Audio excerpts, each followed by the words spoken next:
우리 오늘 우리에게 주시는 말씀 창세기 12장 1절 말씀 보겠습니다. 창세기 12장 1절 말씀.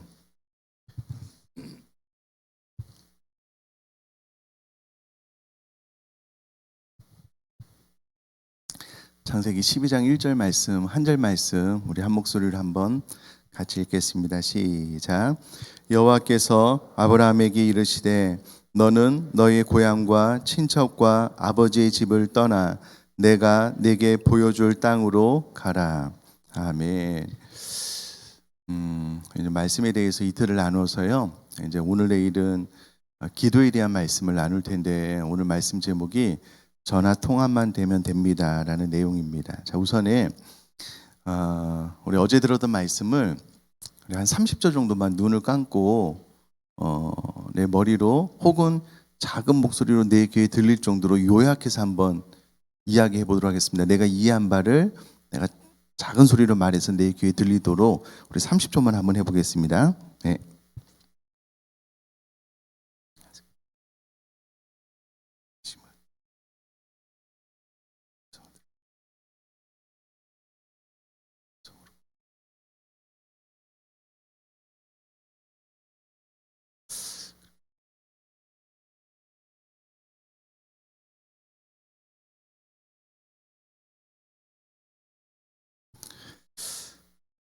예, 감사합니다.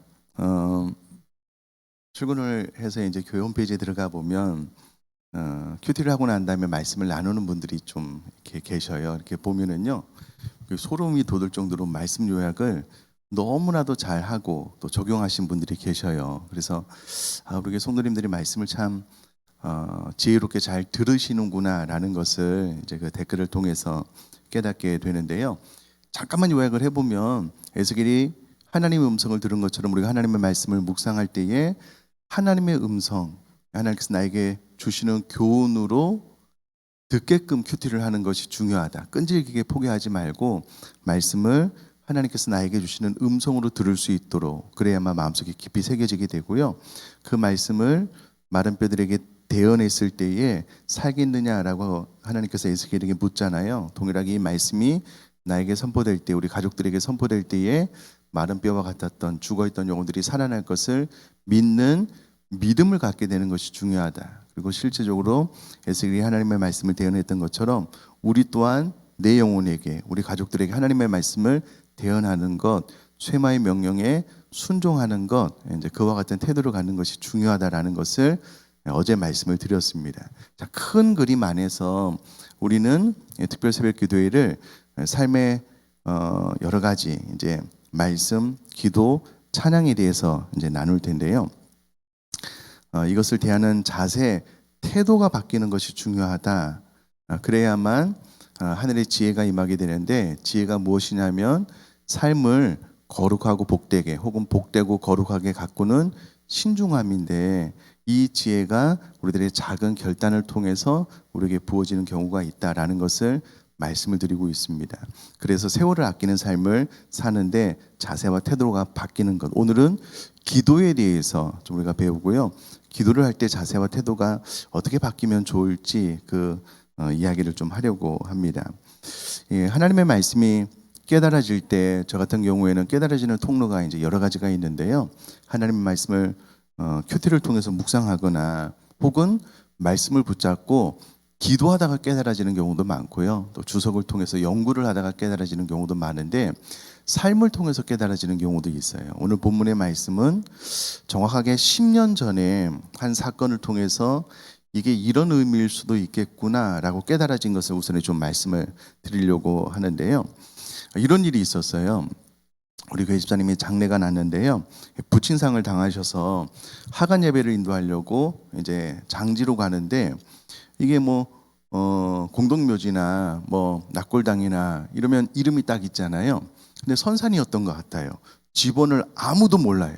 그냥 가족들 가운데 요렇게 해서 가면 거기가 나와라는 것을 아는 거예요. 그래서 대충의 주소를 알려주셔서 내비게이션에 찍고 연구차 따라가면 되니까 따라가다가 교회차 기름이 다 된 거예요.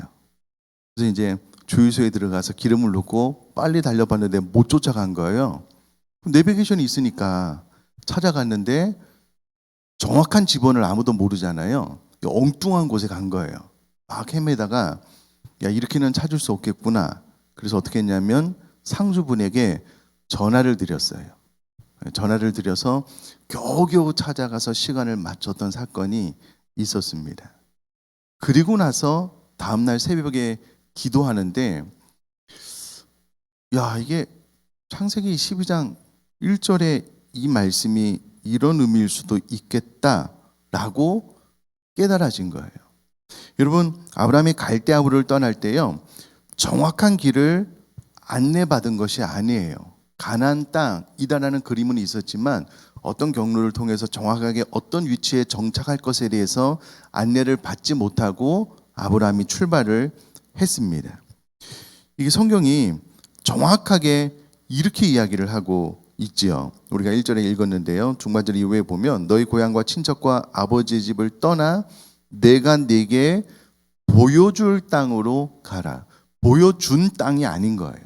일단 떠나면, 나를 믿고 신뢰하고 떠나면 내가 너에게 보여줄 땅을 보게 될 건데 보여줄 땅으로 가라라고 하나님께서 명령하셔요. 또 아브라함은 이 명령에 순종을 하거든요. 10년 전에 저와 더불어서 우리 교회 식구들이 장제를 찾아갈 때에 정확한 주소를 알아서 간 것이 아니더라고요. 그런데 따라가고 장제로 가는 것이 어렵지 않았던 것이 무엇이냐면 전화하면 알려주거든요. 전화 통화만 하면 되는 거거든요. 마찬가지입니다. 우리가 우리 인생길을 살아갈 때요, 성경은 우리 미래에 대해서 알 수 없다, 장래를 알 수 없다라고 못 박아놨습니다.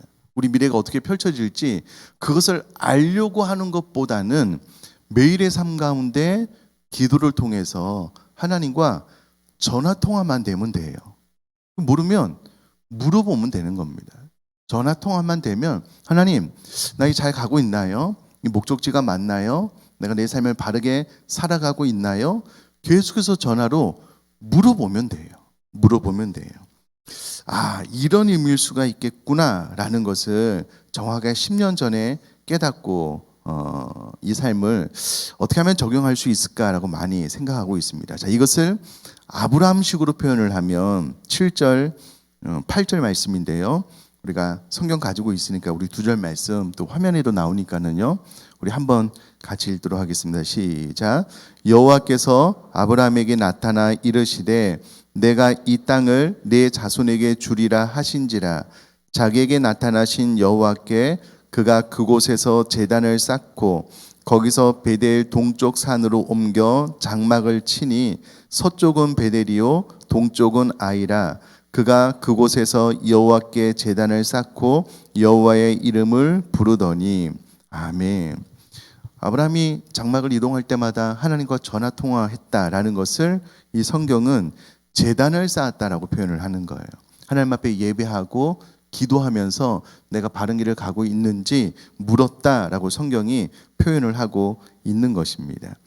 여러분, 그럼에도 불구하고 아브라함이 믿음이 부족했기 때문에 그 아내 사라를 누이라고 2번이나 속였어요. 그래서 아브라함을 통하여 이삭을 낳고 민족이 번성케 될 거라는 이 하나님의 약속의 말씀에 위기가 찾아왔거든요. 이 하나님 편에서 가만히 놔두면 안 되는 거예요. 그래서 하나님께서 직접 개입하셔서 아무 사고가 없게, 오히려 아브라함이 실수했음에도 불구하고 더 많은 재물을 얻어서 나올 수 있게 역사하셨는데, 중요한 것은 그 과정에 우리가 우리 미래를 알 수 없기 때문에 전화 통화만 하면 돼요. 자, 그러면 중요한 것은 이것입니다. 매일의 삶 가운데 어떻게 하나님과 전화 통화를 할 수 있을까? 매일의 삶 가운데 하나님과 전화 통화를 하면서 삶을 복되고 거룩하게 가꾸게 하는 지혜가 임하게 할 수 있을까? 이렇게 질문을 던지고요. 이것을 매일 꾸준히 지속적으로 해 나가면 하나님과 원활한 소통이 있음과 동시에 그 기도를 통해서요, 삶을 복되고 거룩하게 가꾸는 사려 깊음, 신중함이 임하게 되어져 있어요. 제가 전에도 말씀을 드렸는데 저 같은 경우에는요, 이제 새벽 기도가 끝나고 나면 저녁에 우리 교회 권사님들도 다 9시에 기도하고 계시거든요. 잠들기 전에 또 시간을 맞춰서 저도 제 아내랑 기도를 해요. 기도할 때 어떻게 기도하냐면 여러 가지 기도하는 방법이 있는데요. 저 같은 경우에는 얼마 전부터 이제 떨기나무 기도법, 저 스스로 이제 그렇게 하는데요. 이 기도법을 사용을 해요. 모세가 하나님 앞에 부르심을 받아서 사명을 감당하기 전에 떨기나무 불꽃 앞에서 부르심을 받았는데요. 그곳에서 하나님께서 나는 나다라는 것을 알려주셔요. 모세는 하나님 나는 부족해서 도저히 이스라엘의 지도자가 될 수 없습니다라고 계속해서 버팅기고 있는데 걱정하지 마. 내가 너와 함께 할 것이고 네 입이 아도나면 너희 형 아론을 통해서 함께 이 일을 나갈 건데 이 일은 내가 하는 것이 네가 하는 것이 아니야. 내가 하는 것이지 네가 하는 것이 아니야. 너 입을 만든 사람이 누구냐? 너의 입을 누가 만들었느냐? 내가 만들었다. 너는 너의 능력 부족함을 가지고 걱정하지 말아라. 떨기나무 불꽃 기도를 늘 생각을 하거든요. 그래서 매일 기도할 때에 가장 먼저 저는 하나님의 어떤 분이신지 묵상해요. 그러면 전에 말씀을 드렸다시피 하나님의 크심이 마음속에 확 들어와요. 온전한 만물을 창조하신 전능하신 하나님. 그리고 나는 누구인지 하나님 앞에 자꾸 물어요. 그러면 끊임없이 저도 제 안에 저희 부족함들이 고백될 수밖에 없거든요. 의정부 비전교회를 섬기면서 제일 많이 고민하고 기도했던 것 중에 하나가 이것인데요. 제가 가지고 있는 그릇보다 의정부 비전교회를 섬기는 데 필요한 에너지가 훨씬 더 커요. 그 능력, 자질이 훨씬 더 커요. 그거를 누구보다도 제가 잘 알아요. 그래서 제 힘으로는 이 의정부 비전교회를 잘 이끌어 나갈 수 없다는 것을 너무나도 잘 알아요. 요즘 우리 교사분들, 우리 순장님들, 내가 이 사역을 감당할 수 있을까? 내 능력이 너무 부족하다. 좀 힘에 좀 부딪힌다. 이제 그런 생각 많이 하시잖아요. 저는 매일같이 해요. 제가 담임 목사로서. 근데 매일같이 기도하면은요. 하나님의 크심을 묵상하고 난 다음에 저 자신의 부족함을 가지고 나아가면은요. 내가 누구인지, 내가 왜 이 땅에 존재해야 되는지를 하나님 앞에 물으면은요. 저희 능력은 별로 상관없대요, 하나님께서. 하나님의 크심이 점점 크게 보이시니 저희 부족함은 상관이 없대요. 그리고 오히려 네가 왜 지어졌는지, 너의 삶의 목적과 이유가 무엇인지를 마음속에 계속해서 새겨주셔요. 사명이다라고 하죠. 하나님께서 왜 나를 부르셨는지. 그러면 내가 하나님의 크심 앞에, 전능하심 앞에 나는 그냥 모세처럼 순종해야 되는 자임을 알게 돼요. 자, 그러면 제가 왜 살아가야 되는지 그 부르심에 대해서 하나님께서 가르쳐 주시고 하나님의 하나님 되심, 전능하심이 점점 이렇게 커지는 믿음이 부어지니까는요. 삶의 목적 비전이 분명해지잖아요.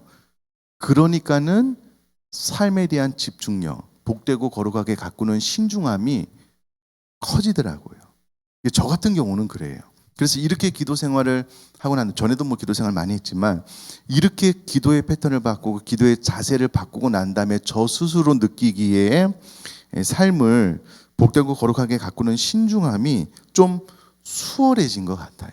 좀 편해진 것 같아요. 이게 좀 견고해지고요. 다른 말로 삶의 효율성이 되게 좋아진 것 같아요. 왜냐하면 집중력이 생길 수밖에 없어요. 기도하면 하나님의 크심이 마음속에 확신이 되어지고 나의 부족함과 상관없이 내가 왜 사는지 그 목적이 분명해지니까는요. 삶을 허투루 살 수가 없어요.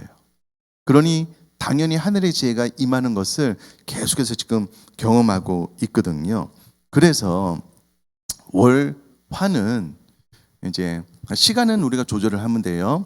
하루 30분 말씀 묵상을 할 때에 이제 침묵 기도를 틀어놓고 그 시간이 끝나기까지 끝까지 때로는 버틸 때도 있지만 끝까지 하나님의 말씀을 붙잡는 이 한 가지 저희 결단이 있었고요. 또 하나는 하루 30분 기도는 새벽 기도에도 하지만 저녁에 따로 좀 시간을 내어서 하나님 앞에 중보 기도도 하지만 하나님의 하나님 대신 나의 나 대신 내가 왜 이 땅에 살아가는지 그것을 좀 선명하고 분명하게 하는 기도 시간 그리고 이제 중보 기도 시간을 갖거든요.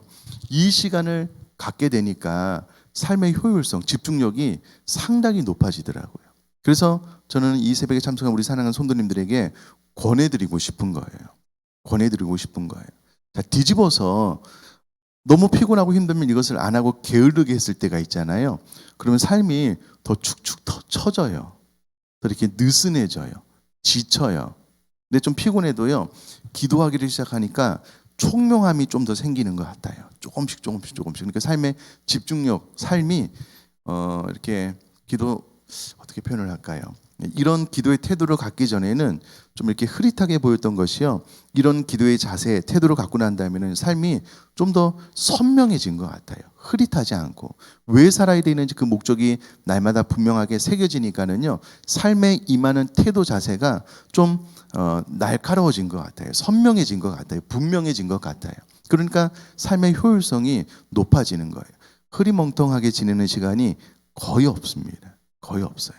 자, 그러면 두 번째 적용점은 이것입니다.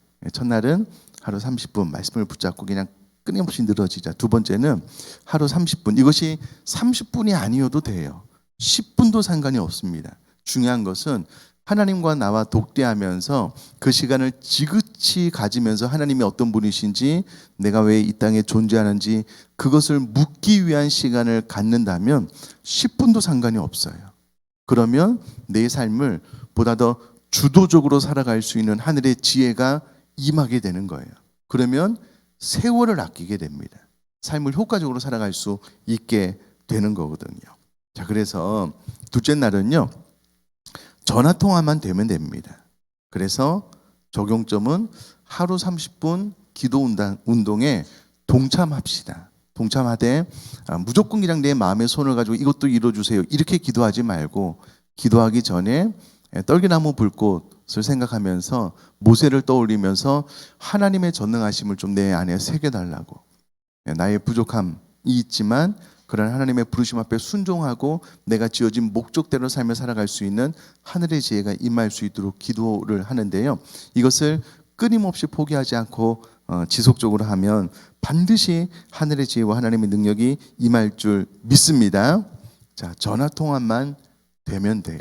문제는 하나님과 전화 통화를 안 하는 거예요. 게을리 하는 거예요. 그러니까 하나님 앞에 잘 묻지 않아요. 내 생각대로, 내 경험대로. 그러면 실패하고 넘어지고 힘이 빠지고 힘이 소진되면은요, 삶을 지속적으로 에너지를 가지고 살아갈 수 있는 능력이 사라지게 되는 것이거든요. 자, 힘들지만 어렵지만. 자, 두 번째 적용점 말씀드렸습니다. 하루에 30분 혹은 하루에 10분이라도 개인적인 기도 시간을 갖자. 이 작은 결단이 우리들의 삶 가운데 큰 변화를 일으키게 될 줄 믿습니다.